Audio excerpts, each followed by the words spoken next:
Okay, we'll start the webinar, everyone. So thank you so much all to join the webinar. My name is Murtaza and I'm the marketing manager at Sales and Profit, and I'll be your host today. And also with me, I have my senior colleague, Mr. CR. So he will also help me manage the overall webinar part. So before we start, I would just like to share a few ground rules of the webinar. The first thing is that this session is being recorded, and the considering that this framework which we are sharing, so it's like a copyrighted framework to Sales and Profit. So unfortunately, the webinar recording we may not be able to share with you. So feel free to engage with the speaker during the webinar itself. Second is that everyone is on mute during the session, so you can use the chat box as well to shoot your questions during the webinar, and we'll try to take as many questions which are relevant to the topic during the webinar.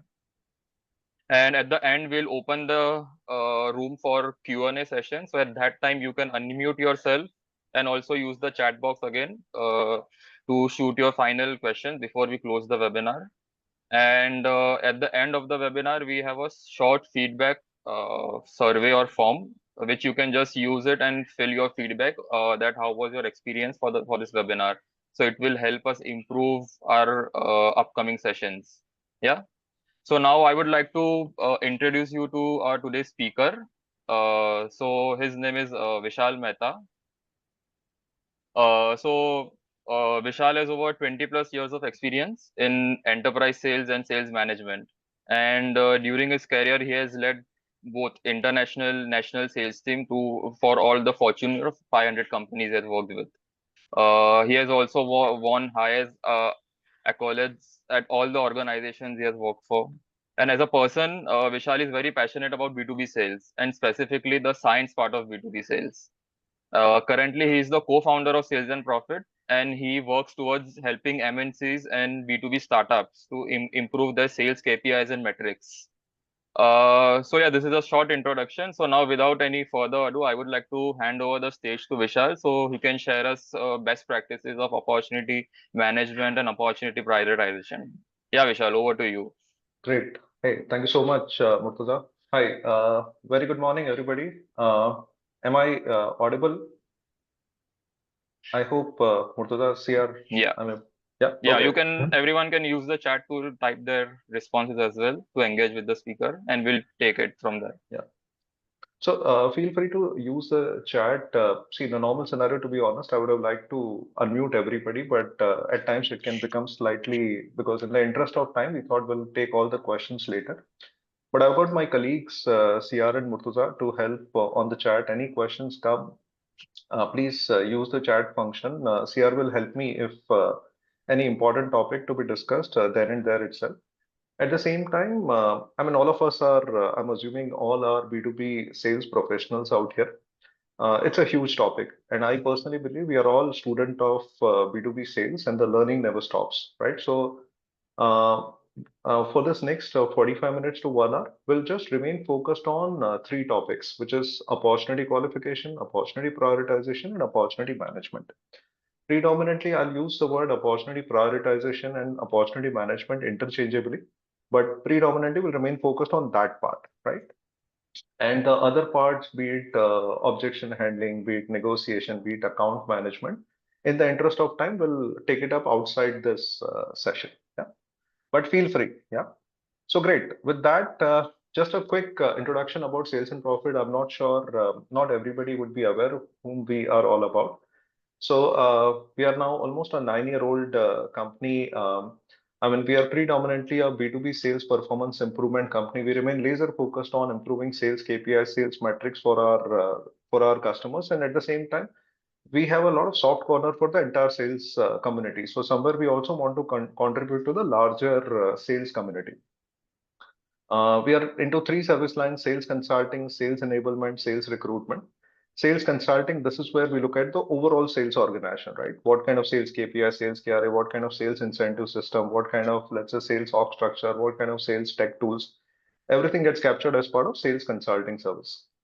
Coming to sales enablement service, this is where sales training, content, coaching comes. This is where we try to bring science to the art of selling. So entire suspect to order journey, we try to bring overall structure as part of sales enablement service. Coming to sales recruitment, this is where we help tech companies close their mid to senior sales talent positions. So one thing is there, whatever we do, we just remain focused on improving sales KPIs, right? So this is just a small bit about us. We have been fortunate enough to work with, I mean, some of these companies. These just a small snapshot. You will find all kinds of companies, be it manufacturing, medical device, be it IT, ITS, those kind of scenario. So great. Let's jump. Now we'll get into absolute whatever we'll discuss. We'll remain focused on science of sales part. So, friends, uh, anybody, I mean, you might have gone through my earlier videos. So, question is outcomes of any sales opportunity, right? Either we are, as sales guys, either we are winning fast, or we are winning slow, or we are losing fast, or we are losing slow. Outcomes of any sales opportunity. So, my question is, what do you feel? Which one is the most painful quadrant? Murtuza, would you be doing poll on this? So Yes, let yes. me So I'll repeat the question. Outcomes of any sales opportunity, right? Irrespective of your average sales cycle. Either we are winning fast or we are winning slow or we are losing slow or we are losing fast. What do you feel is the most painful quadrant to be in? Most painful quadrant. so guys, I've launched the poll. You can just select the relevant option.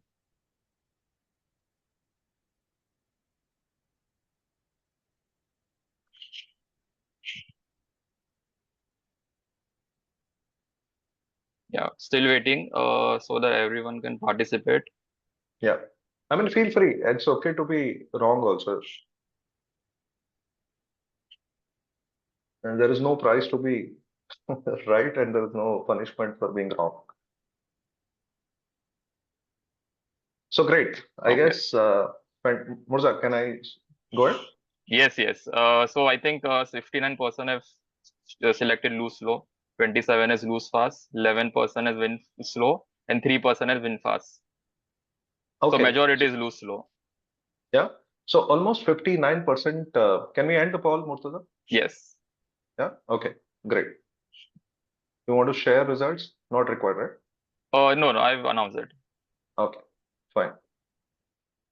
So intention is, yeah, we are all sales guys, right? Intention is to win, whether we are winning fast or we are winning slow. But if we are eventually going to lose, then we need to avoid this quadrant. So yes, many of you are right. If we are eventually going to lose, we need to avoid this quadrant. Then we all need to learn how to lose fast. So there's a characteristic of great sales guys. The great sales guys are good in winning opportunities, but we are not God, right? We cannot win all opportunities all the time. So whatever we are eventually going to lose, the great sales guys know how to lose fast also. So we'll keep this as an important yardstick, and this is where opportunity qualification plays an important role, especially in a B2B complex selling, where the sales cycle is longer, typically more than 3 months, 6 months, 9 months, 12 months. At times, it is typically 2 years also. And it's extremely painful that after all this hard work, personal effort, time, organization, resources, if we eventually land up in this quadrant. So if we are eventually going to lose, we need to avoid this quadrant. Yeah, then we need to learn how to lose fast. So great.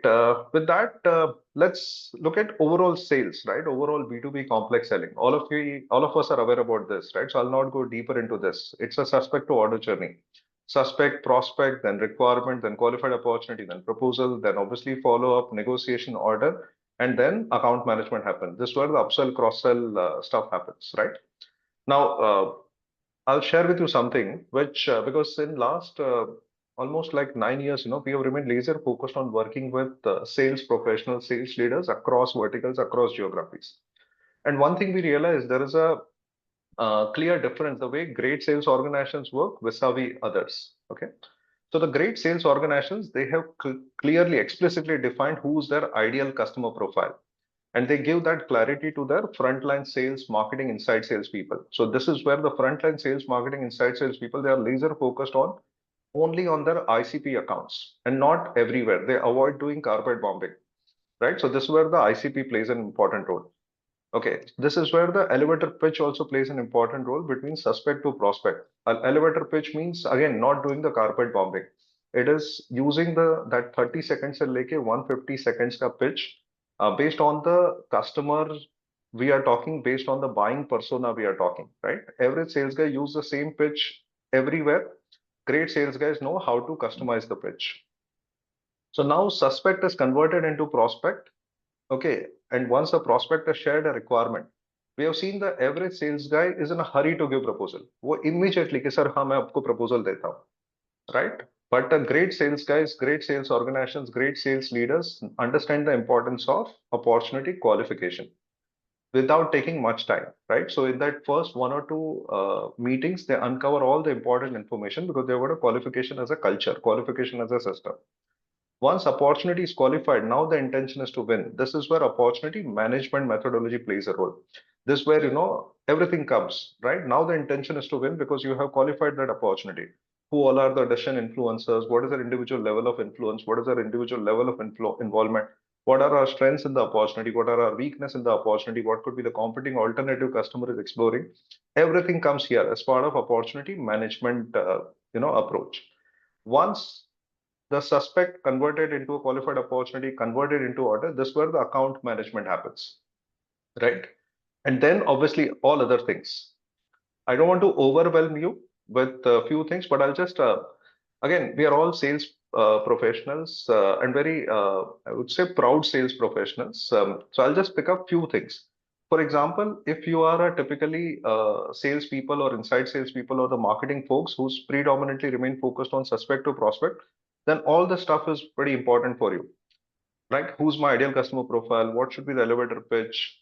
Can I create customer urgency? Do I have the outreach competencies? That means calling competencies, email competencies, right? Can I know AI tools? Can I leverage technology to have better personalized outreach? Then, if you are a farmer, that is account manager, the great sales organizations have differentiated. So they know that there is a difference between strategic account management and the key account management, right? And I'll just pick up this part. If you see, we as sales guys, during the entire suspect to order journey, we are continuously interacting with our customers. And this is where, and we have seen a lot of sales leaders, they want their team to imbibe consultative selling. Now, what we learned for sales team to have consultative selling, the sales organization has to have a meeting preparation as a culture. They should institutionalize meeting preparation as a process. Without meeting preparation as a process, consultative selling just becomes a wish list, or it just remains dependent on those one or two superstar sales guys. But as a larger team, without meeting preparation, it becomes difficult. Same follow-up competencies, which plays a very important role between prospect to order. Yeah, everything is important. For today's webinar, because these are all very important topics, will remain focused on opportunity qualification and this two part. Will not go deeper into account management, will not go deeper into negotiation, will not go deeper into proposal writing. These are all important topics. Yeah. But yeah, because we also need to make justice to the time and all of your time as well. I'll just pick up this part, creating customer urgency. Friends, I'm not sure if you have seen any of my videos. I think in terms of cricket.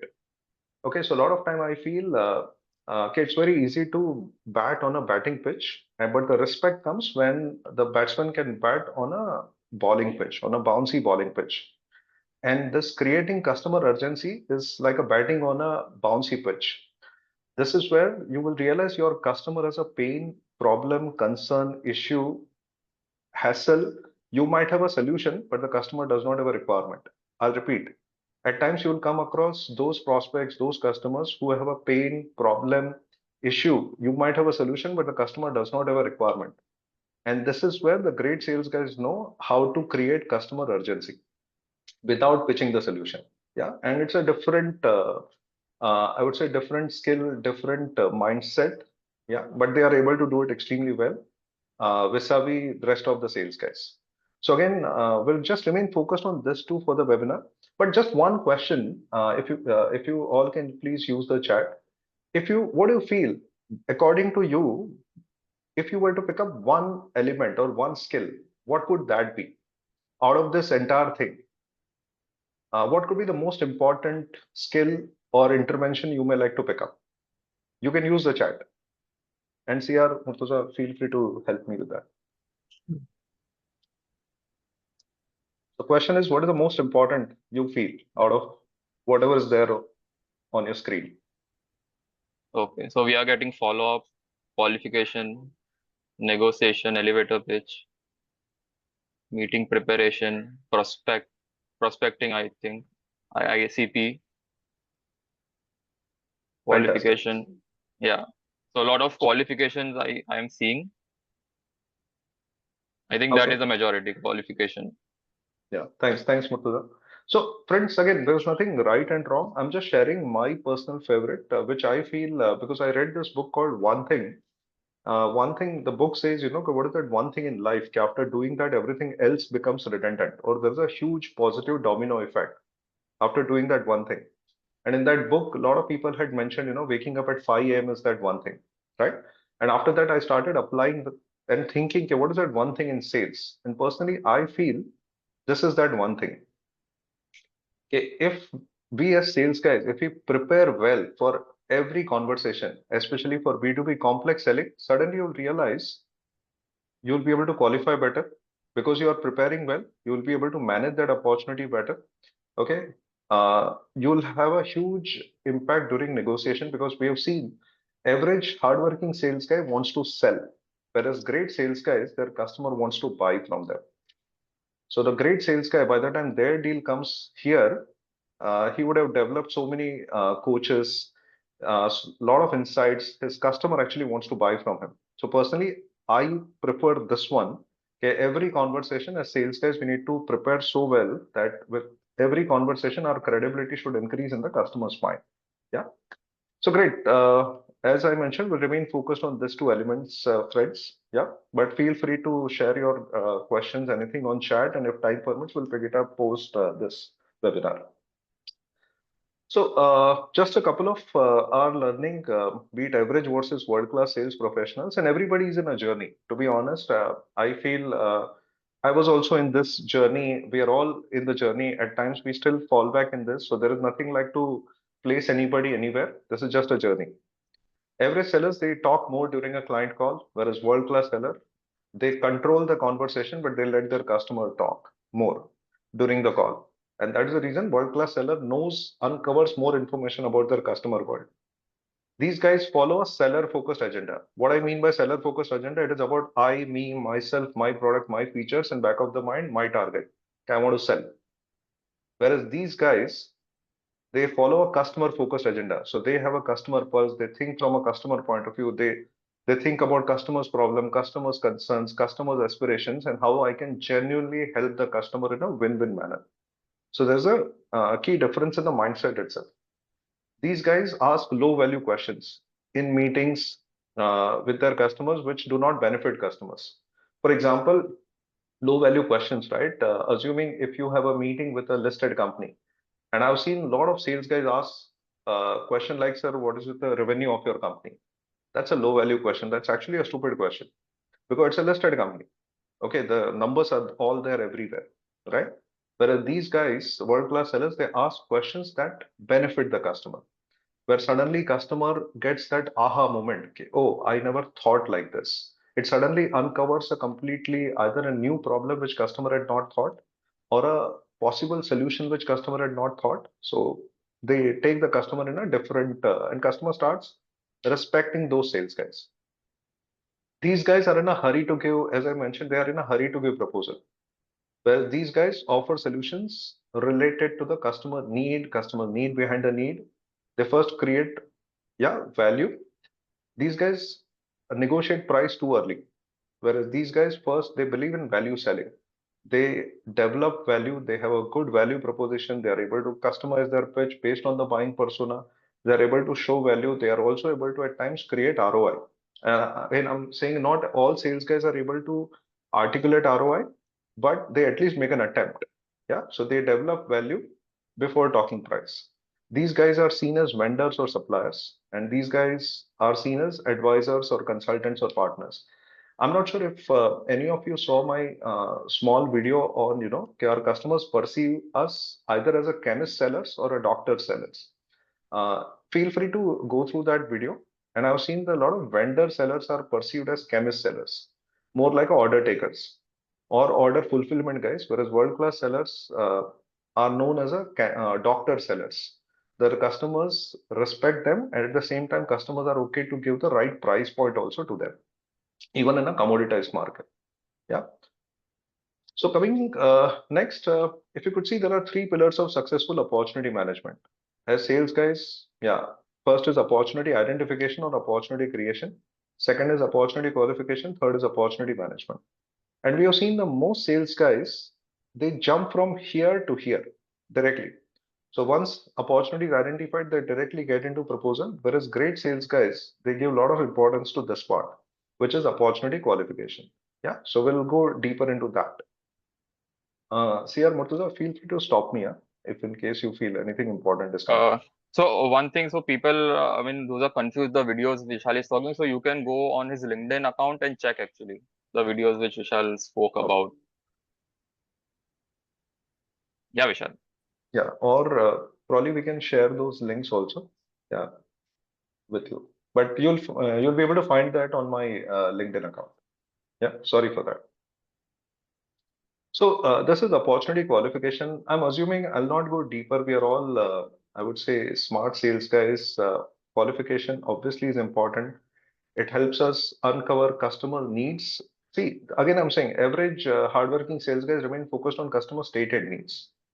But the people who are with a growth mindset, the people, they also remain focused on customers' unstated needs. Okay, then what is the need behind the need? This obviously help qualify sales opportunities quicker and better. Yeah. So rest everything See, personally, I give a lot of importance to few ratios. Okay, do we know what is my meeting to requirement ratio? Do we know what is my proposal to order ratio? So once we do the qualification well, typically our proposal to order ratio or opportunity to order ratio improves, right?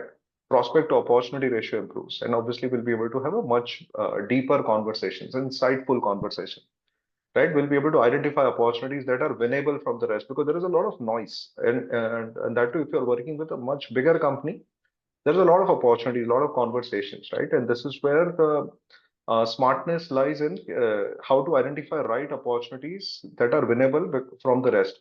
Because I always say that we all need to be customer centric, which is given. Okay, we will never manipulate any of our customers because a relationship should be such it is for life. Yeah, we all need to create win for our customers, but at the same time, we also need to be smart about our time. Our time is precious.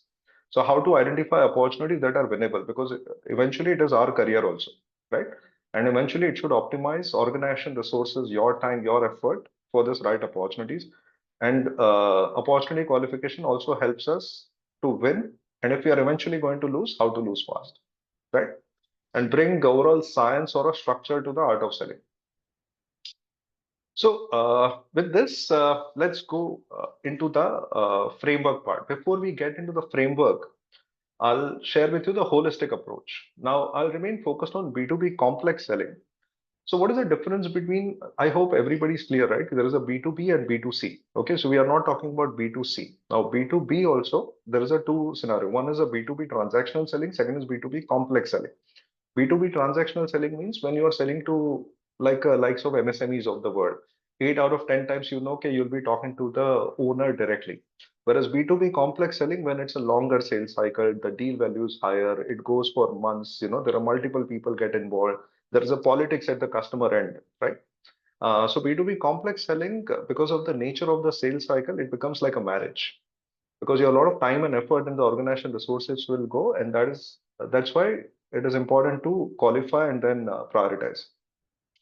So we have seen there are 8 elements. Eventually, all 8 elements are important to qualify and prioritize this opportunity. First, whether this opportunity is falling in my ideal customer profile. And for that, I'm a firm believer that ideally organizations should invest time and resources to define ICP product wise to make it simpler for the frontline sales, marketing, inside sales people. Second, and we have seen the most sales guys remain focused only on this element when they want to qualify an opportunity. That means whether customer का requirement है, मेरे पास solution है, okay, so this is a qualified opportunity. This is what the most sales guys do. And it's like a chess ka game, right? If any of you played the chess, the average chess players, they just remain focused where the action happens. Whereas great chess players, they have the complete board in their mind. So I've seen the average sales guys, hardworking sales guys, and nothing wrong against them. This is how we all learn and improve and evolve. They remain focused here. A client का requirement है, मेरे पास solution है, चलो proposal देते हैं. Okay, and then it gets into the commit stage, and then the boss is after us. Okay, what's happening? And eventually, the boss, unfortunately, the leader's commitment also goes wrong internally. But a great sales guys also know that there are other elements. So let's quickly go through the other elements. Okay, one, do I know what is the customer's decision making process and the decision making criteria? ऐसा नहीं होना चाहिए कि the client is like a Maruti and you have a Mercedes and we are continuously giving that Maruti customer test drive because eventually that customer will decide on कितना देती है. So that decision criteria is important, right? Then do I know what is the timing? Okay, timing for this opportunity, by when customer is going to decide, by when the customer needs implementation. And the key part is what is the sanctity of time? Because a lot of time the customers are also optimistic. Whenever you ask them, they'll say, yeah, this requirement is as on yesterday. So how to uncover the sanctity of time? We'll go deeper into that. Next is the people part. Do I know who all are the decision influencers for my opportunity? Who all will decide? Who's the final decision maker? Who are the users? Right? Who are the key guys who have got the high level of influence for this opportunity. Next part is competition. Do I know who's my competition? Which are the other competing alternative customer is exploring for this opportunity? Okay. Do I know about the customer's budgeting process, or at least the budgeting tolerance? Because it should not happen that you put in all the hard work, especially when it's a long sales cycle opportunity, and last में client says, नहीं यार हमारा तो इतना budget ही नहीं है. Then the intention is rather than losing slow, can we lose fast there? And this is, I would say, key part. To be honest, I've seen only 5% sales guys, or probably lesser number, who's able to differentiate this, whether the client's requirement is must to have or nice to have, right? So if you see, all 8 elements are important, and once we have got the grip on 8 elements, this all 8 elements, our probability of winning the opportunity increases significantly. Okay, I may be wrong, but this is what my learning in my career. And obviously, now we coach multiple customers, multiple companies, and we know it works once we have a grip on all these 8 elements. So now the scenario is there is a lot of content everywhere, right? Now with AI world, AI knows everything. Now the problem happens when we as sales guys, when we go in front of the customer in that customer meeting, either that seniority overwhelms them, or that room overwhelms them, or probably the procurement team or somebody, senior people put sales guys under pressure, that somehow, though we understand that all 8 elements are important, but when we are there in front of the customer, I've seen a lot of sales guys come under pressure.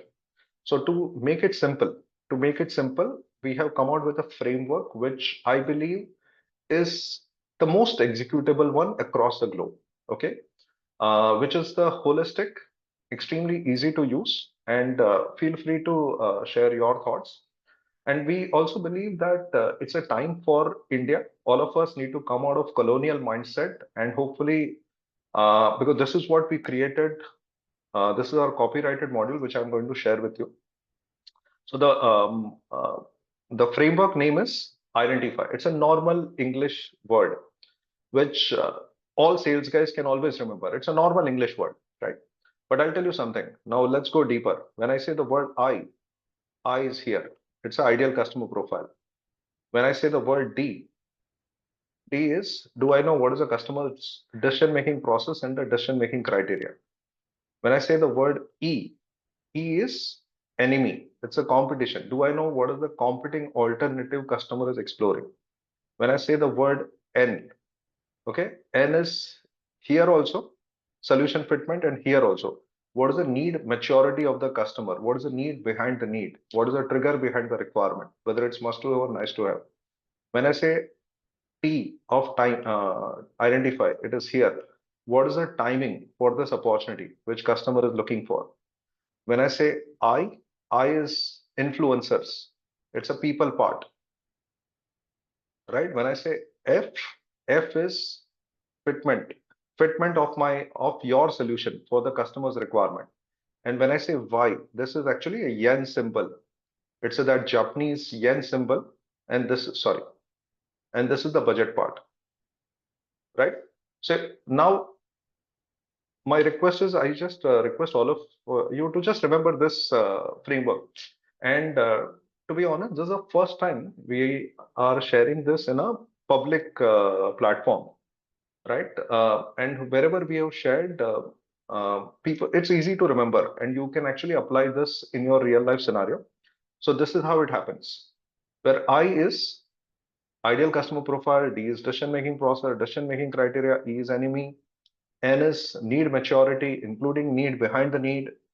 Yeah. T is timing, I is influencer, F is fitment of the solution, Y is a yen symbol, which is a budget. My request to all of you, just think of a sales opportunity. My request is while we are doing this, think of your sales opportunity. You don't need to share it with us. You don't need to share it with anybody. Just if you've got a pen and paper, scribble this or think in your mind. Think of that opportunity, which is an important opportunity for you. Obviously, it's either your, I would say key opportunity, which can go either side. Either you may win, you may lose also, but think of that opportunity while we are doing this entire activity. Yeah. So now my request is, okay, can I have yes, no? I hope everybody has thought of an opportunity. Think of an opportunity, ke, who's the customer you want to sell, what kind of order booking you're expecting, by when you feel this order will get closed, whether the product, service, solution, are you clear? Okay, think of that opportunity. Can I have thumbs up or yes in the chat? Everybody thought of a sales opportunity?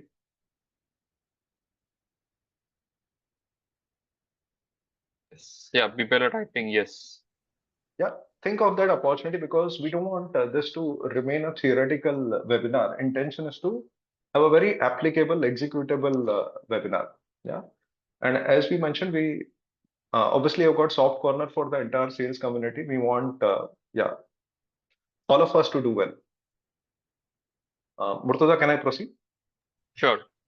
Yeah. So think of a sales opportunity. Okay, and now think like this.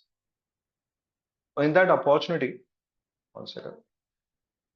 I hope that opportunity is falling in your ideal customer profile. And if you do not know who's your ideal customer profile, that's okay.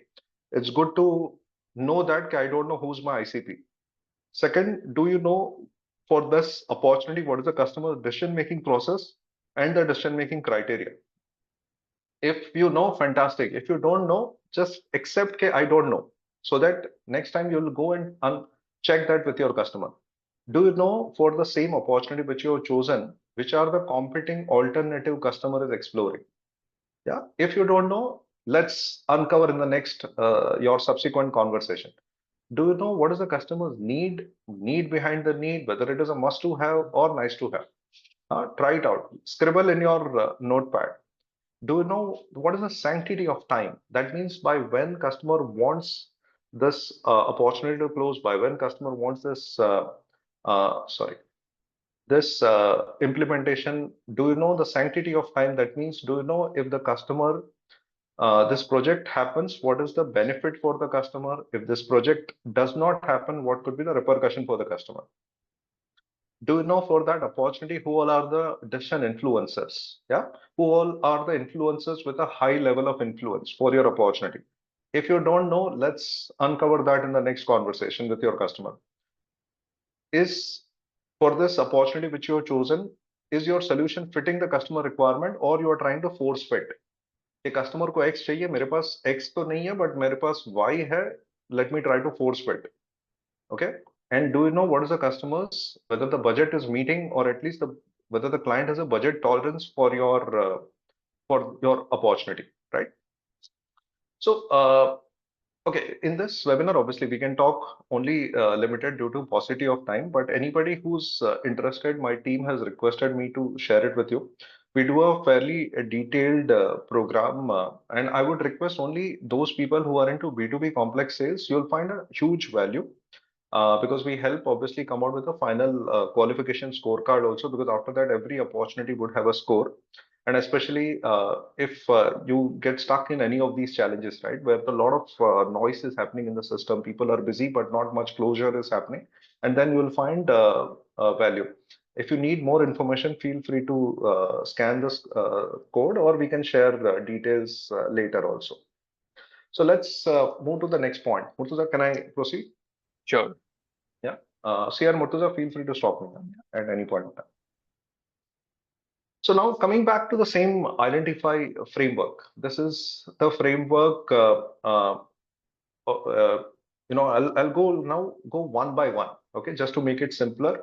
And again, my request, friends, these are all individually important topics. Due to paucity of time, I'm just trying to give you the best in the limited time frame. But otherwise, feel free to reach out to us later also. We'll be happy to have that detailed conversation. So first, let's remain focused on ICP, ideal customer profile. Uh, so I hope I mean, many of us have got at least some high level understanding of ICP. But what is ICP? ICP means a type of company that would benefit the most from your product or service.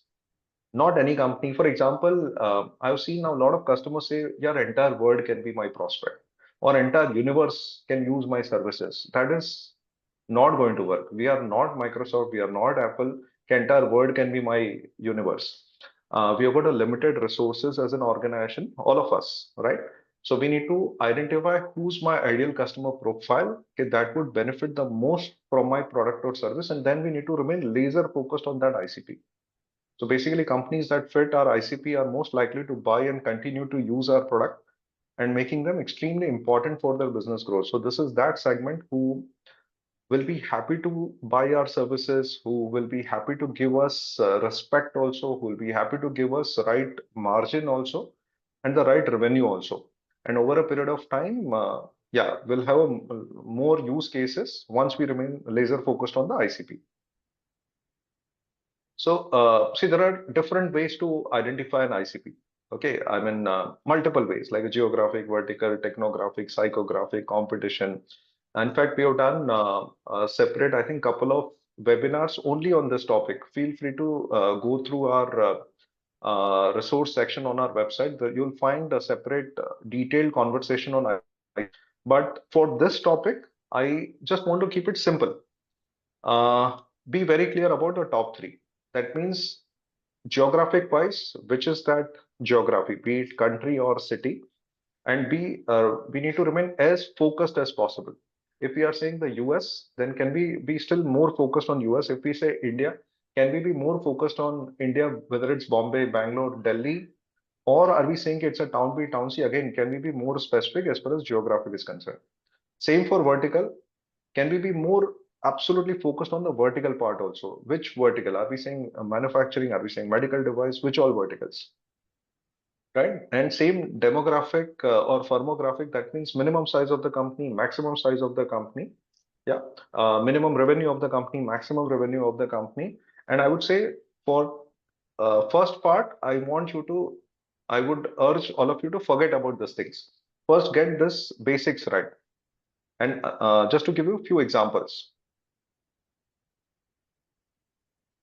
So this is like examples of ICP. Assuming this is a SaaS project management tool, if you see the industry or a vertical, their focus is tech startups, software development firms, company size. This is demographics or firmographics. That means minimum 50 employee company, maximum 500 employee company.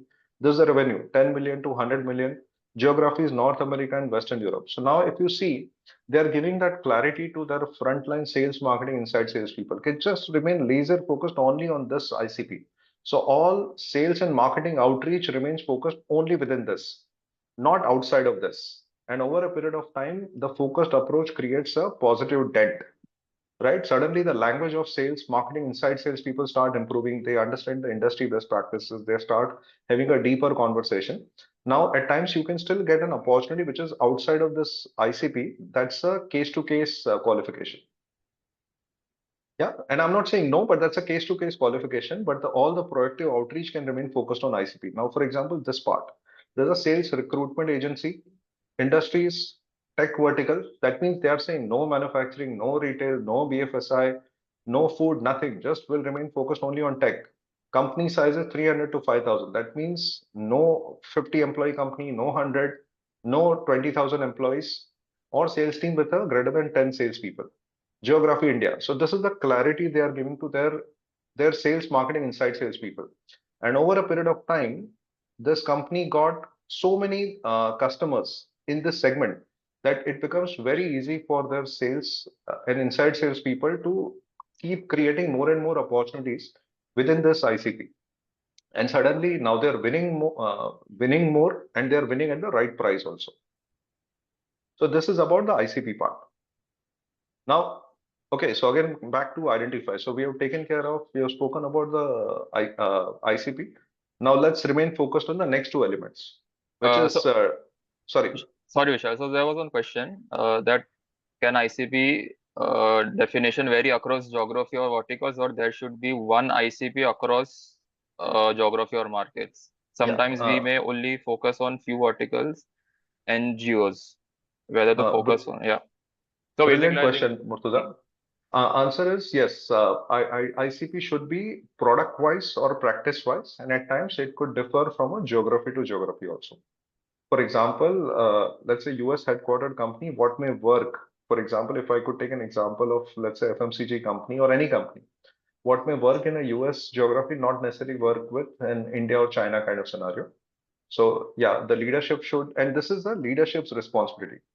This is, to be honest, is not a sales team's responsibility. It is the leader's responsibility to define ICP and make it simple for their frontline sales and marketing and inside sales people. Yeah. Murza, can I proceed? Yes. Okay, now let's move to the next one, which is decision-making process and decision-making criteria and the enemy part, which is the competition. So how we can uncover all this information. So just to make it simple, we have shared these questions. This also is there on our website also. For example, if I want to understand as a sales guy decision-making process, and there are a lot of, you can come out with your own questions also, whatever you're comfortable. If you just ask the customer, please help me with the decision making process. That means between now and the PO, what is your buying process? Mr. Customer, once you approve, who else will be involved in the decision making process? This typically happens, right?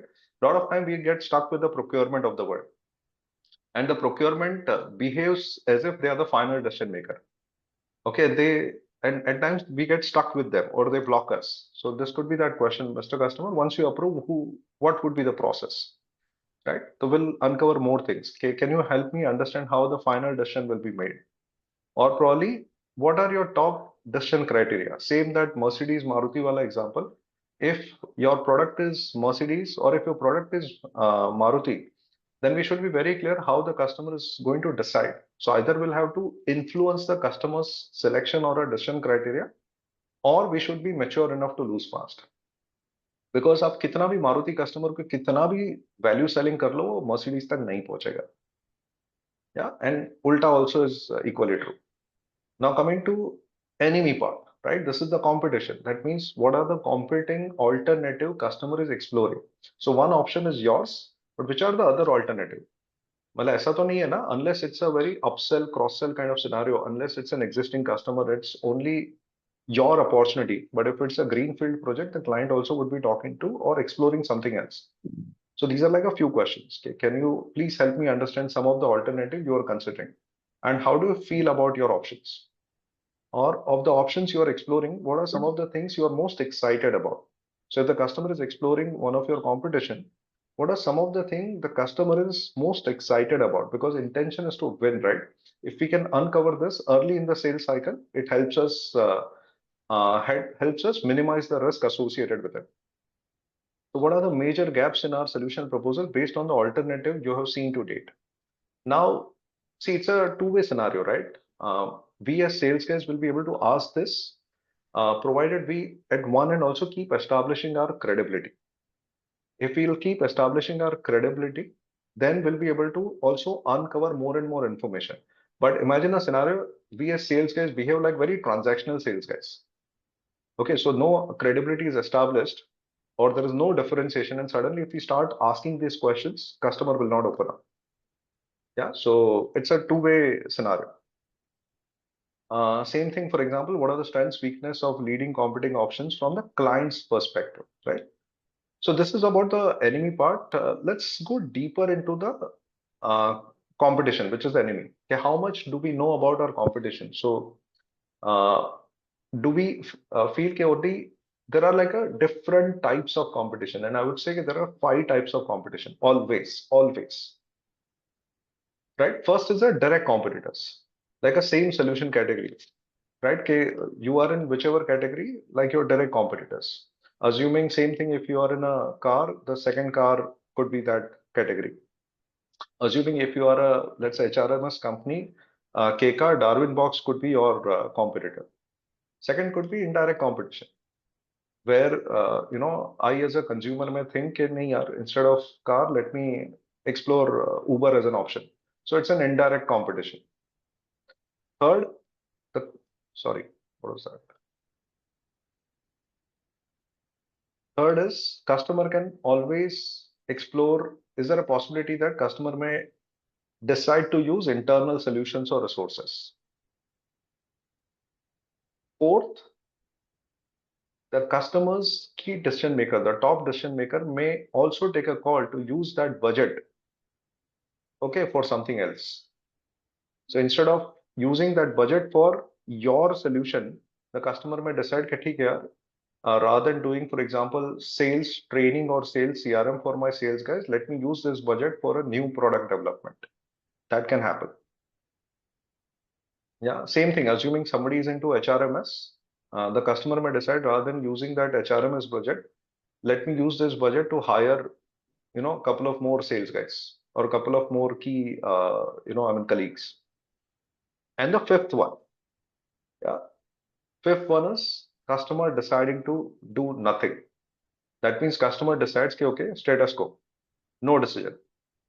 So very quickly, what do you feel if you could use the chat option, right? According to the research, which is the biggest competition for B2B sales guys? Just use the chat box. Okay, according to research, which is the biggest competition we as B2B sales guys generally feel? Murtuza, you Yeah. can help me. So I think as of now, people are saying status quo, direct, status quo, internal, direct. Yeah. So I think most people are on the fifth one. Some are Okay, saying indirect competition and internal resource as well. Status quo. So most is 115, Vishal. okay, fantastic. So you've seen as per the research, almost 57% of the deals get lost to this part, status quo. And most sales guys just remain focused here. Okay, who's my direct competition? But a lot of deals get lost here, and they also feel कि नहीं यार मैंने lose तो नहीं किया, but actually तुमने win भी नहीं किया ना, and your time is precious. And great sales guys also qualify an opportunity from this point of view also, from early in the sales cycle. They would ask the customer, is there a possibility of you deciding to do nothing also? Yeah. So this is also a key part. So coming to the next, again, identify. So let's remain focused on the next two, which is need maturity or the timing part, right? Uh, Same. Okay. So these are just some of the questions. Need maturity or timing. Like, Mr. Customer, what is your need? Now, this is a basic question which all sales guys ask. This is the key part. Okay, what is the need behind the need? Okay, why this need is there in the first place? So if assuming the customer says, I'm looking for sales CRM, that's a need. But why customer is looking for sales CRM? That's a need behind the need. And that's a key part that will define whether it's a must to have or nice to have. That means what is the trigger event? Then obviously all this stuff, right? What is the current infra? What are the operational issues with the customer's current solution? तो ऐसा नहीं होना चाहिए कि client just says कि I need a something, but actually customer wants a second or a third quote. Actually, there are no operational issues with the incumbent. Then again, I'm saying, your time is precious. If the client does not have operational issues with the incumbent, there is a very less possibility that customer will actually change, unless the price is a huge difference. But normally that does not happen. If you can reduce the price, obviously incumbent also can reduce the price. Yeah. Have you thought of risk or hassles associated with migration or getting a new solution? So a lot of time the customer also say, कि हाँ चलो नया solution लेते हैं. And a lot of time the client also does not think of the risk or hassles associated with the entire migration.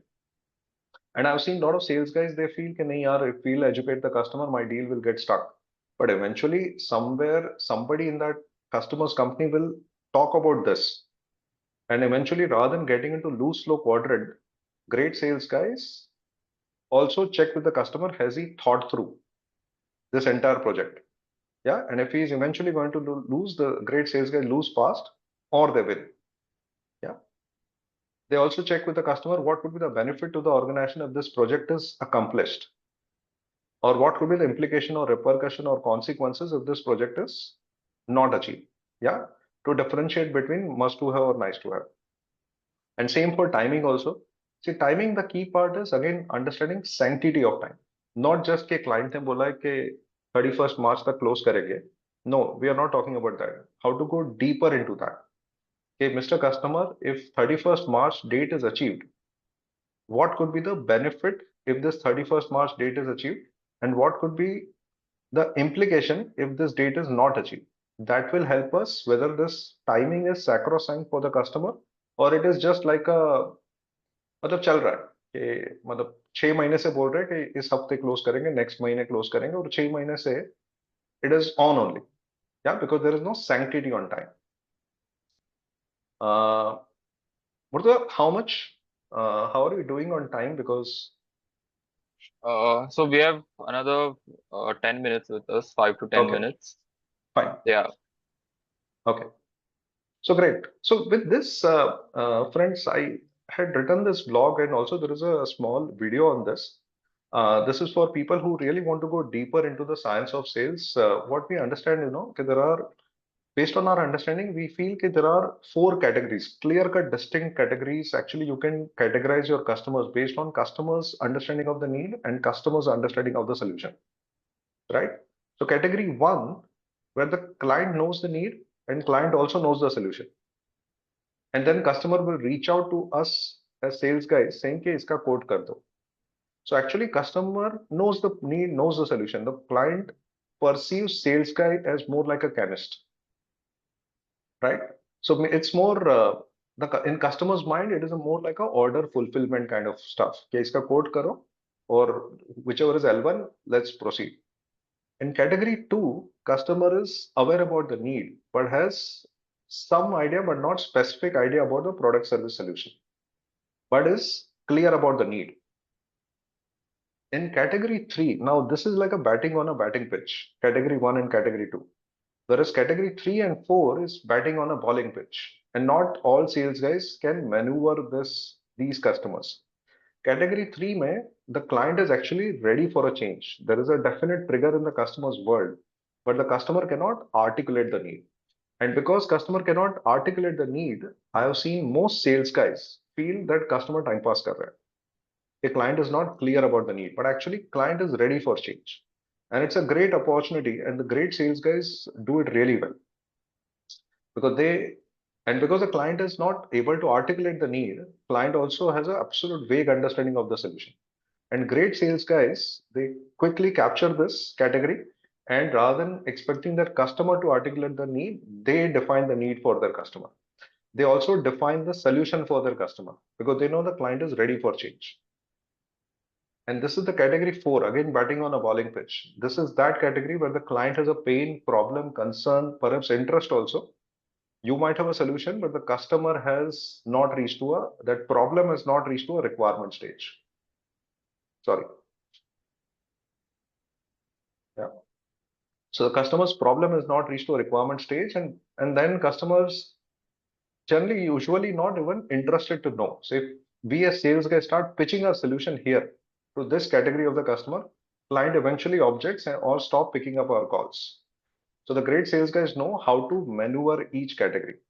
But so just quick question. Murza, you want to do a poll or how? Yeah, we'll run a poll. So basically, so you have to tell, right, that your customers fall in which of the four categories. Yeah. So Feel I'll free just, to share, in which category your customers usually fall into, whether category one, so that they are clear about the need and solution. Category two, where the client is clear about the need, but not necessarily about solution. Category three, where the client cannot articulate the need, but is ready for change. And category four, where the client has a pain problem, but not a requirement. Pretty interesting. Yeah.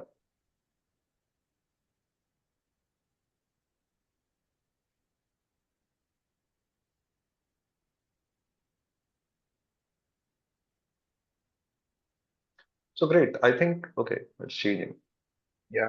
So please participate, everyone. So we'll have more idea about where, we stand. Okay. So this is pretty interesting. And to be honest, I'm very glad that almost like a more than 35% people also captured category three. Okay. This is the first time it has happened. Normally, I've seen category one to number is high. Category two is again is high this time also. It's like almost 37% is category two, and category four is 19%. Yeah, and category one is 6%. So great. So my request to all people, right, who are in a category one, if we believe most of our customers fall in category one, also do some introspection. Now, obviously, it depends on what kind of product or service or solution we have. We at times believe that our product is completely commoditized, but also it is also we as sales guys are we coming across as transactional to our customers कि हमारे customers को लगता है कि नहीं यार उसको reach out जल्दी करके कोई मतलब नहीं है. Let me first figure out what is my need and what is my solution, and then only let me ask the quote from this guy, right? So thanks, Murtaza. I think we can close this, right? So Yeah. overall, it is 6%, 36%, 39%, 19%. That's the split. Yeah, and category four and three obviously require a different kind of skill set. Again, I'm saying it's like a betting on a bowling pitch. And great sales guys do it very well here. Huh?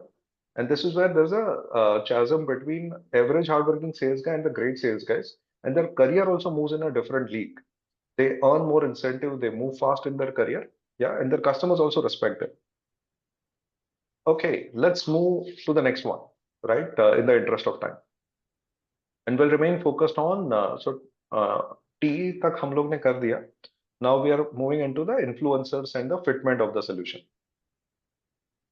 So now let's look at influencers. That means who all are the decision influencers? We want to uncover that for our opportunity. So these are like some of the questions that Mr. Customer, in addition to yourself, who else in the organization will be most impacted by the success or failure of this initiative? Mr. Customer, who could be the users once this solution is implemented? Yeah, as you consider the various stakeholders, who do you anticipate will need additional information to help them approve the path forward? You can change the wording according to you, right? Whatever way you are comfortable, right? Who's the final stake? Let's say who's the final decision maker? What are that final decision maker's expectations from this project? What is that final decision maker's vision to the solution? This is to help understand who's that final decision maker. Because बहुत बार ऐसा होता है, right, कि we keep working, we are on with that procurement of the world or those junior to mid-level sales guys, mid-level customer touch points, and eventually, after putting a lot of hard work, time, and resources, the customer says, "Sorry, management has decided to shelve the project." Okay, because we never knew who's that final decision maker. Right now, coming to the fitment of the solution. This like simple thing. This most sales guys get it, so I'll not go deeper. That means what are Mr. Customer, what are your requirements? Again, there might be some overlap somewhere. Okay, what triggered the requirements? Do we as sales guys have a solution fit that client is looking at, or am I trying to force fit? Now I've seen a lot of sales guys try to force fit also. कभी कभार उनका वो शायद funnel कम होता है, then they want to show something to their bosses. Okay, let's keep something. So even if it's not a qualified opportunity, it is there and they try to force fit. Okay, does our potential solution fulfill techno-commercial requirements? Okay, how will you, this is to customer, right? Mr. Customer, how will you measure success? What does success look like for you, Mr. Customer, post implementing the solution? So this is about the fitment of the solution, right? So we'll go slightly deeper. Now, this is a huge topic. I will just touch upon because this is a separate topic by itself, right? And I think we are running behind time. But there are actually four decision influencers in the B2B complex setting. Okay.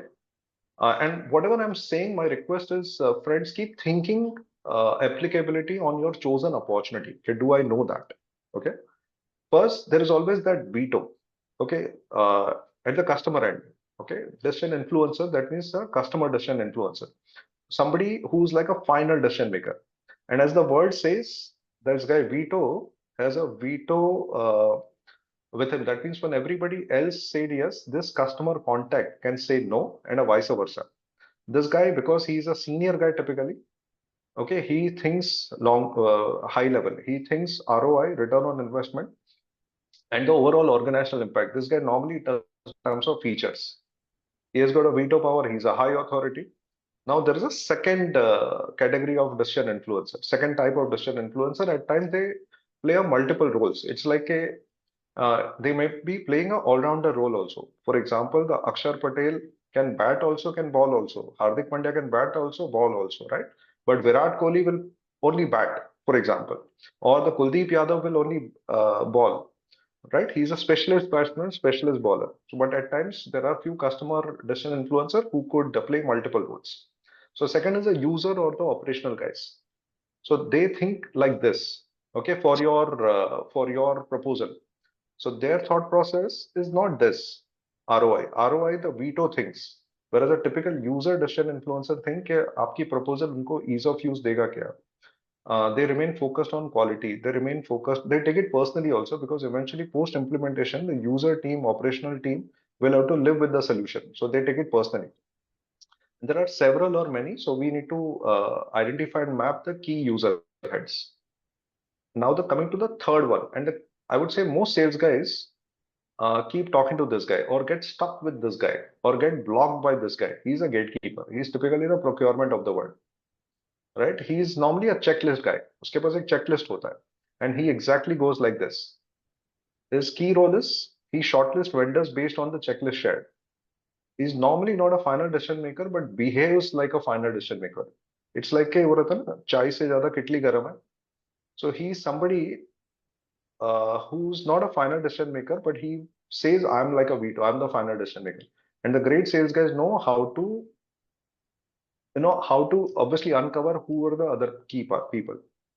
But he is important customer influencer because he can decide who all will be shortlisted. Okay, he may decide who will be the final three guys or who will be the final two, final four. Yeah, and he has got the checklist provided either by the user team or if it is a multiple repeat purchase over a period of time, he knows what should be the checklist. And the other key part is obviously the coach, right? He is like your Gautam Gambhir, Rahul Dravid of the world. He wants, he keeps guiding us. He wants us to win. He wants our proposal to win. And then there are certain criterias, okay? But I'll not go deeper into this criteria because I think it can become too much. But my request is think in your opportunity, who's that veto? Somebody who's like a final decision maker. And a lot of time, this guy does not come in the front. He's somebody who plays a very important role behind the curtain. Who are the key user heads, right? Who are important? Who will take your solution personally? There might be a possibility that this user head is very comfortable with the incumbent solution, which your solution is trying to replace. And हो सकता है he is not comfortable with you trying to replace the incumbent solution. And there might be a possibility you are trying to talk here, but he's actually have got more influence power than this guy for your solution. So these are like we are just going deeper into the influencer part. So again, coming back, we cover we covered till here influencer part. Sorry, fitment of the solution part. Now let's cover the budget part. Uh, This is, guys, again, I'm saying our time is precious. I'll repeat this. We, as B2B complex selling sales professionals, we all want to be customer centric. We would never want to manipulate with our customers. We want to create win for our customers. But at the same time, our time is precious. And that's why we want to be very clear about all these elements. Same for budget also, that whether this, for your proposal, whether the customer has budget, yes or no. If there is no budget, at least can we know what is the customer's budgeting process? If, or at least can we know what is the budget tolerance? Again, I'm saying it should not happen that your deal value is X and the customer's budget maximum is only 0.3x. Then there is a huge disconnect. Then either you'll have to think, can I influence the customer's decision making criteria? Can I show the value in such a way that customer actually increase the budget? Or there is no way that 0.3x is going to reach to a my budget. Then let's be mature enough to lose fast, because eventually otherwise this deal will remain in the funnel and it will get into the lose slow quadrant. So with this, okay, uh, I want, this is the final slide. Friends, I want you to create a small, this thing, small table in your register. Think of your sales opportunity. Okay, think of your sales opportunity. Yeah, Y means yes, N is no, US means unsure, NA is not applicable. I hope everybody is with me, right? Yes, no, unsure, not applicable. Then this is advantage. That means this can be leveraged as a strength to improve your chances in the sales opportunity. And caution means this is your current weakness, which you need to work upon. Otherwise, this might go against you in this opportunity, right? So my request is just do your own stuff. Is this sales opportunity falling in your ideal customer profile? Just write YNUS not applicable. If you are not sure about who's your ICP, then write unsure. Okay, if you are sure that this is falling in your ICP, then write Y. And also think whether this can be leveraged as an advantage to improve your probability of winning the opportunity or winning at the right price. And also check whether whatever you don't know, is this a caution? That means you need to work on it so that to avoid this going against your probability of winning the opportunity. Next is, do you know for this opportunity, what is the customer's decision making process? Yes, no, unsure, not applicable. Yeah, and accordingly capture whether it can be perceived as advantage or caution. Do you know the customer's decision making criteria for your opportunity? Same, yes, no, unsure, not applicable, and capture A or C here.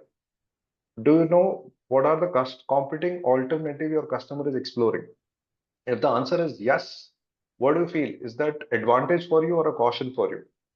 If the answer is no, unsure, by default, it becomes a caution. So my request is, guys, whenever you're writing no na, anywhere or unsure, by default, it becomes a caution. That means we are playing blind. Intention is to win, right? So then in next subsequent conversation, we need to uncover all this information. Do you know what is the customer's need behind the need for this opportunity? Because that will tell you whether it's a must to have requirement or nice to have requirement. Same, yes, no, unsure, not applicable.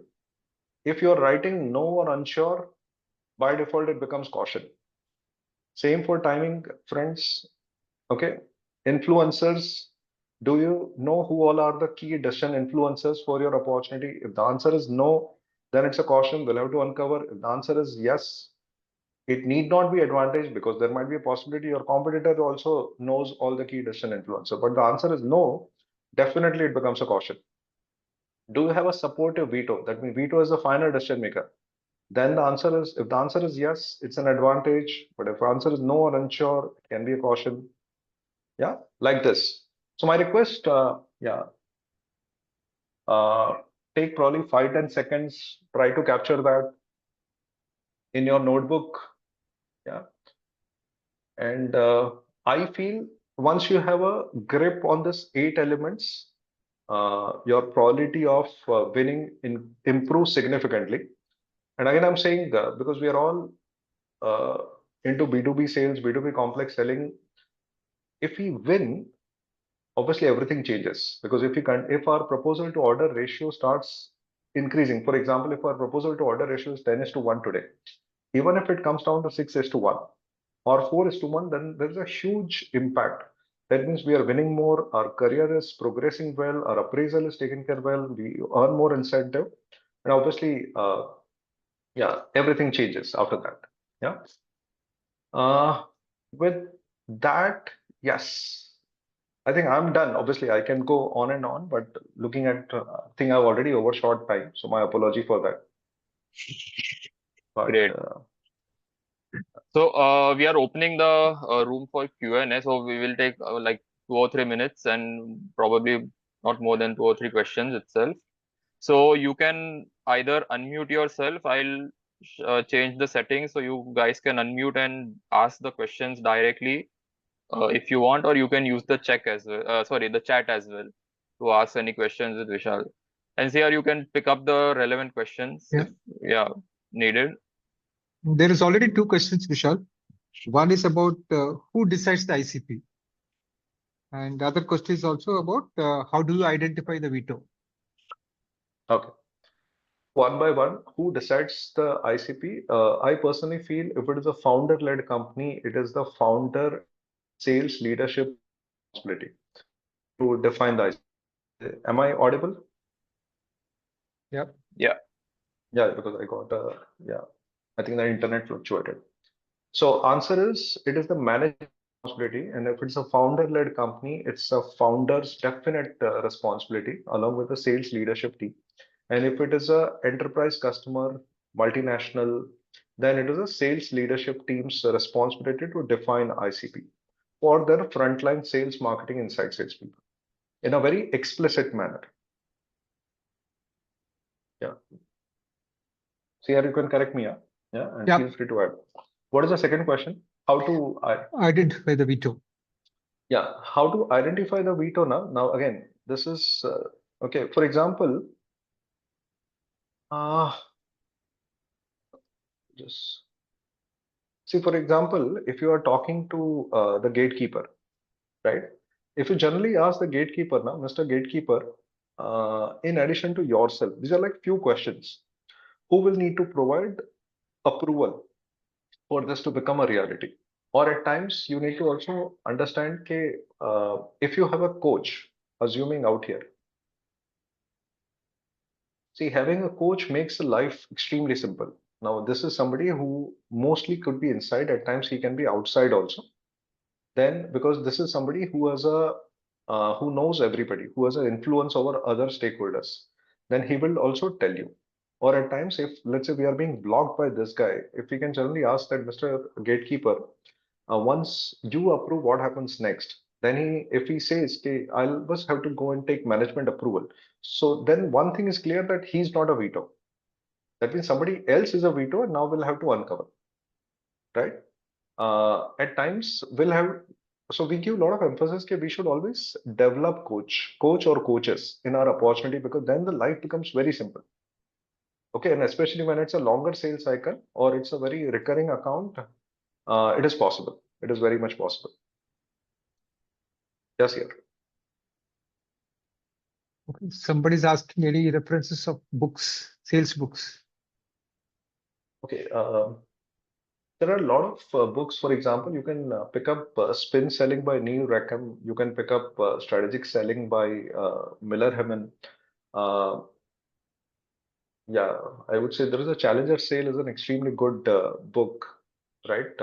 I mean, personally, I feel pick up one book, start with Spin Selling by Neil Rackham, and I'm sure there are a lot of these good books.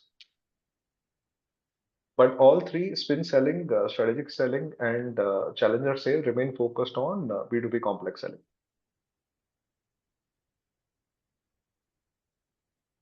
Yeah. I mean, feel free to unmute yourself and ask questions. If not necessarily, I will have answers because I'm also learning. Hey Vishal, Hi. Akash here. Like, Akash, hi. yeah. If you are, let's say your target is the SME client, some companies that turn over like 30, 40 crores we have. So then the only decision maker is the owner, right? I mean, there might not be anybody else. Answer is yes. Okay, not necessarily Akash always. So for example, okay, assuming you are talking to MSME, SME of the world, let's say around 30 crore kind of scenario. Look at your own company also, Akash, right? For example, if you want to buy something, uh, not necessarily you are the only one who's deciding. You are still involving two, three, four more people also. So on an average, we have seen in a B2B complex selling around 7 to 10 decision influencers get involved. For a MSME, SME kind of scenario, though owner is the face, but still around 3 to 4 people play an important role behind the curtains also. And at times they come in the front also. But Akash, at the same time, good point. If it is a typically B2B SME sale, then I would say the band is the one, right? Which is budget, authority, need, timeline. That means budget, influencer, need, timeline. And one can remain focused on that also. Yeah. And one more thing, like, you have a lot of these portals, exchanges where, projects are there with budgets. You need to qualify there also. Like, I mean, let's say there's a IT exchange portal where projects are open, mobile app Hmm. for $100,000. Those kind of, I mean, we are talking about sales. We are saying that, we can approach people, by email or LinkedIn, but there are portals where people, present opportunities, like not tenders for government, but like private opportunities. So this, I mean, So again, pretty good question, Akash. Thank you for asking this. See, it all depends. If the budget is your strength, that means you are normally not a very premium priced, or you can maneuver and manage the price, then you don't need to qualify from budget point of view. Are you getting my point? Because okay, 95 out of 100 cases, you'll be able to manage the budget. But if you're a premium product, premium provider, then you should definitely qualify from budget point of view also. It all depends whether budget is are you normally a L1 player or you are a premium player? Or if you're a premium player with an L1 control, which is a rare scenario, in that case, you don't need to qualify from budget point of view. Hope I've answered your question, Akash. तो मैं वापस बोल रहा हूँ आकाश, अगर budget आपका strength है, मतलब प्राइस आपका स्ट्रेंथ है, you can go 9 out of 10 cases, you can manage the price. You don't need to then qualify from budget point of view. But at the same time, you also need to check the client has to have budget also, right? It should not happen that you are still L1 with comparable players, but the customer actually has, 0.2x kind of, budget allocated for your project. sometimes I've seen in the Indian context, now I'm not that actively not selling that people say that, you give your proposal, we don't have a budget decided. In India, they say this. I don't know about Western markets, but how to handle this situation? Like, So we can pick it up outside of this, Akash, but then in that case, my advice is yes, we should still explore this. It is the customer's budgeting tolerance part. Yeah. Yeah. So I think Vishal, we are almost about time. So for this, we'll close the session. But you can reach out to Vishal if you want, or you can reach out to our company. Yeah, Vishal has mentioned here our website or our email ID with your questions or any doubts or any confusion. So we can definitely help you there as well. Yeah, we can have a call and we can help you there. With your questions. So I think for now we'll close the session.